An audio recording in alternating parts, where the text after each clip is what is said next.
Bapak Ibu sekalian, di pertemuan kali ini kita akan berbicara tentang BMT ya, Baitul Mal wa Tamwil. Nah, Bapak Ibu sekalian dan dirahmati Allah atau kemudian apa kita kenal dengan istilah koperasi syariah ya. Nah, dari koperasi syariah ini juga menarik yang kemudian berubah menjadi KJKS, Koperasi Jasa Keuangan Syariah ya, lalu kemudian berubah juga menjadi KSPPS ya, Koperasi Simpan Pinjam ya, simpan pinjam dan pembiayaan syariah ya, jadi KSPPS ya. Jadi ini tentu akan menjadi sangat menarik. Nah, sebenarnya apa sih sebenarnya Baitul Mal Tambil atau Koperasi Syariah ini? Lalu kemudian bagaimana regulasinya, lalu kemudian bagaimana dampaknya secara ekonomi.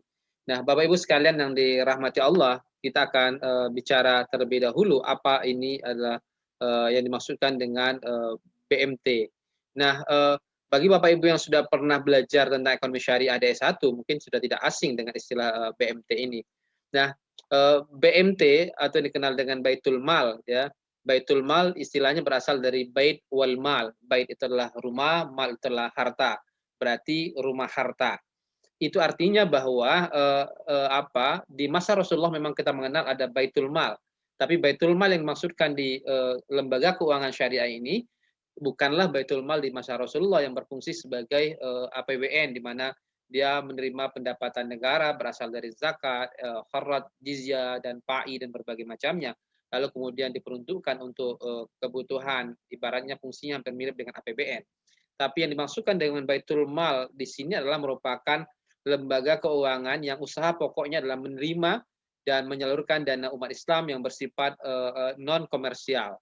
Jadi di sini menjadi menarik. Jadi kalau ini non komersial, lalu pertanyaannya dari mana sumber dananya? Sumber dananya berasal dari ZIS, zakat, infak, sedekah, hibah, dan sumbangan.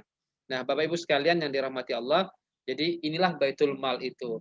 Nah, kemudian ada di situ ada Baitul Tamwil, ya, yaitu tamwil itulah condong, tamwil itu artinya adalah rumah yang senantiasa berkembang, ya. Jadi berarti kalau ia berkembang berarti dia lebih bersifat komersial. Nah, lembaga keuangan yang usaha pokoknya menghimpun dana dan menyalurkan kepada usaha yang produktif dan menguntungkan. Nah, lalu pertanyaan sumber dananya dari mana? Dari simpanan dan investasi. Jadi kalau kita buat hampir mirip dengan bank, dia menghubungkan antara orang yang surplus unit kepada orang yang membutuhkan dana. Tapi mungkin beda levelnya ya.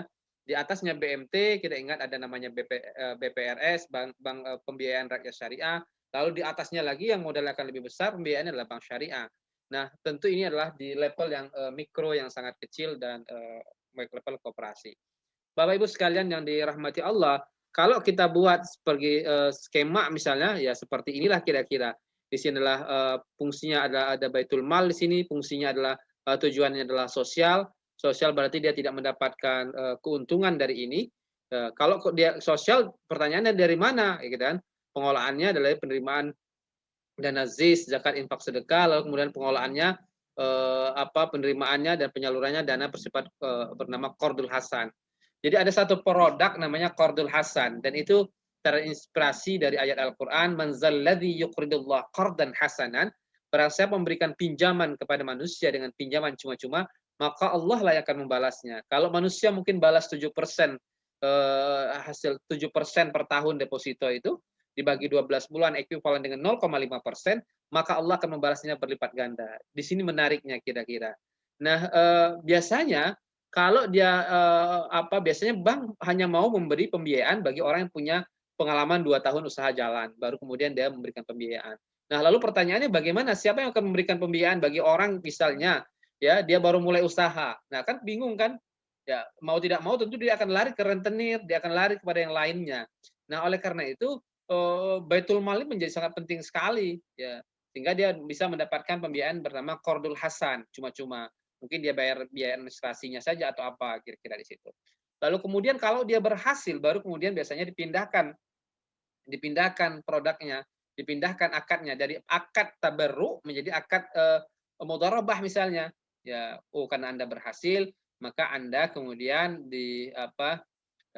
bisa dipindahkan kepada mudharabah bagi hasil. Mungkin pembiayaan akan lebih besar kira-kira gitu ya dibandingkan yang sebelumnya.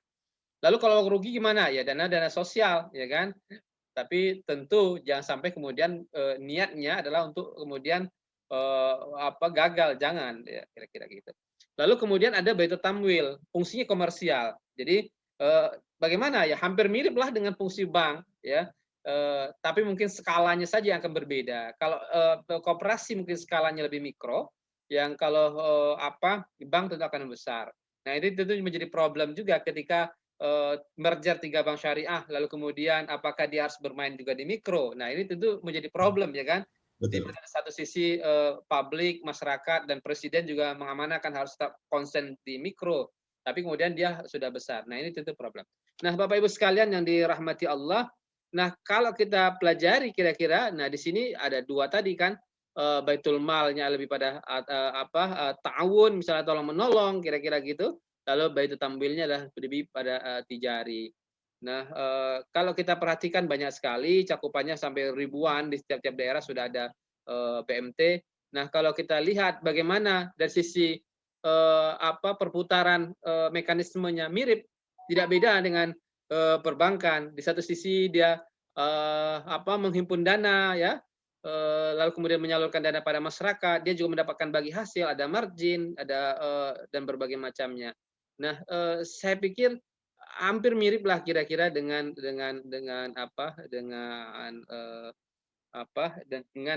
fungsi perbankan, tapi mungkin skalanya akan lebih kecil.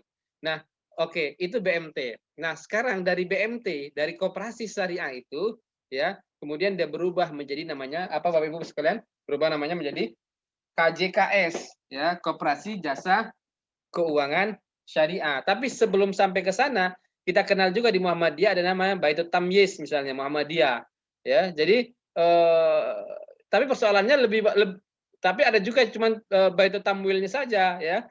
Dia tidak menggunakan Baitul Mal. Kenapa? Karena tidak menguntungkan di Baitul Malnya, lebih menguntungkan di Baitul Tamwilnya. Tapi ini problem ya.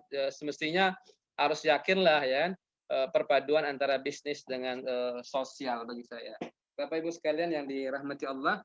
Nah, lalu kemudian dari eh, dari BMT ini ya kemudian atau kita kenal dengan istilahnya KJKS ya, Koperasi Jasa Keuangan Syariah ya, Koperasi Jasa Keuangan Syariah. Nah, kemudian ya setelah ada OJK diganti namanya menjadi PPS ya, Koperasi Simpan Pinjam Pembiayaan Syariah. Nah, jadi ada 3 di situ ya. Apa di situ, Pak? Pertama, simpan pinjam. Yang kedua, yang pertama simpan. Yang kedua adalah pinjam, ya. Yang ketiga, pembiayaan. Nah, kalau koperasi kan identik pada simpan pinjam kan? Nah, tapi di sini ada kemudian pembiayaan. Nah, di sinilah menjadi menarik. Kalau begitu, KSPPS ini ada 2 bagi saya di sini. Yang pertama, dia adalah koperasi simpan pinjam syariah, ya.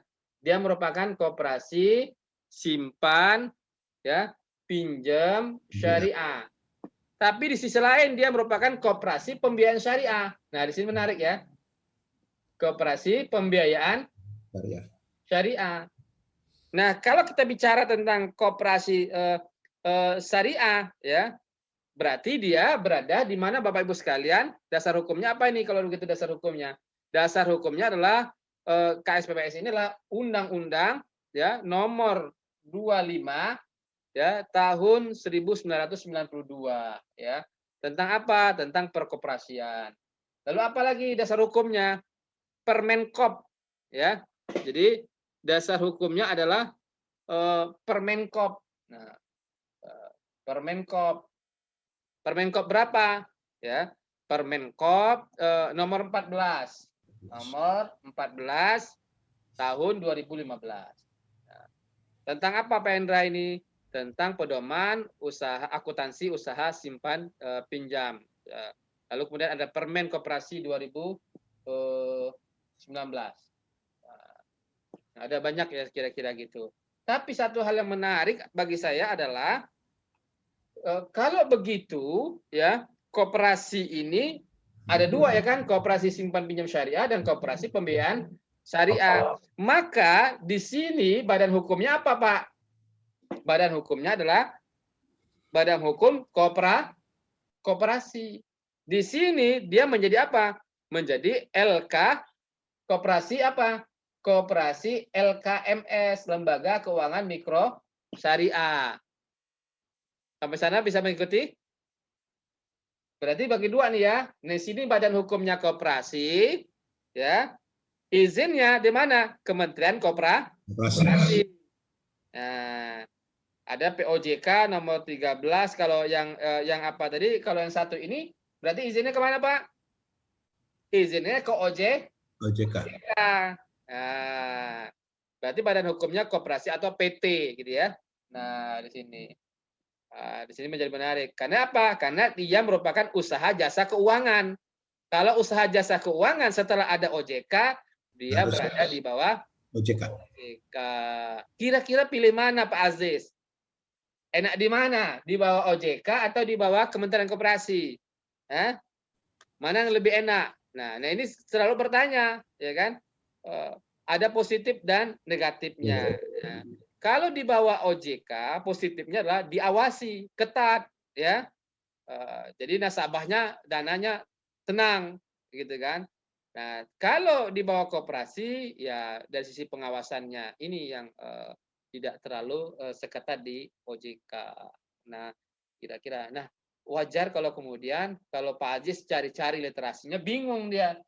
Mana nih Pak Hendra nih? Kok ada istilahnya BMT, ya kan? Ada koperasi. Kalau baca buku 5 tahun, 10 tahun yang lalu, mungkin namanya masih KJKS, ya kan? Iya. KSPPS. Nah, ini namanya regulasi terus berubah. Jadi, tapi pada dasarnya kita tarik dia benangnya, namanya adalah BMT. Apa itu BMT tadi? Baitul Mal. Bait wal mal. Bait itu rumah, mal itu harta. Nah, fungsinya apa tadi? Sosial atau komersial? Sosial. Mal sosial. Jadi baitul malnya sosial, baitul tampilnya komersial. Dari mana duitnya Pak Hendra? Kok dia bisa sosial? Dari mana? Dari siswa, zakat, infak, sedekah. Nah, ya kan? Lalu kemudian ya diuntukkan nama produknya apa? Produknya Qardul Hasan. Qardul Hasan kalau begitu bagi hasil nggak namanya? Nggak bagi hasil. Nah, ya. Cuma-cuma. Nah, kalau rugi gimana? Ya memang haknya dia, namanya dana zakat kan.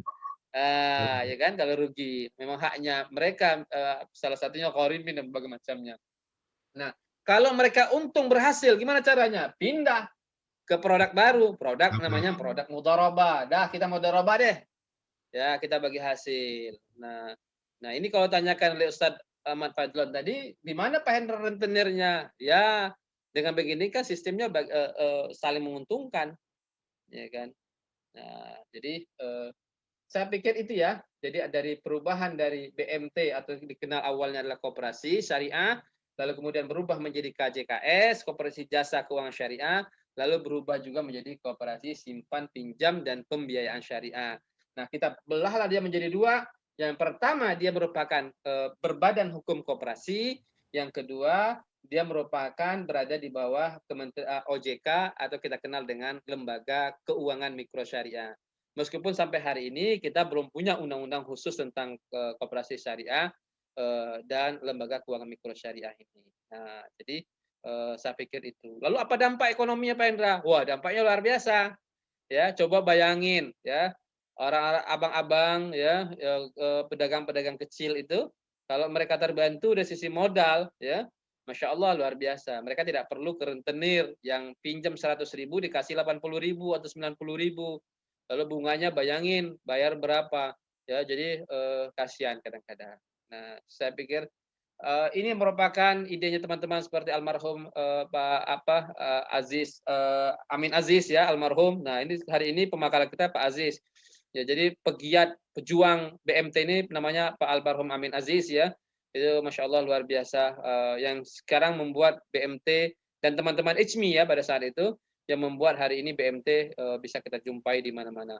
gimana story suksesnya Pak Hendra? Wah, banyak sekali story suksesnya. Saya banyak punya cerita tentang story sukses yang dari modal sekian bisa menjadi sekian miliar dan berbagai macamnya.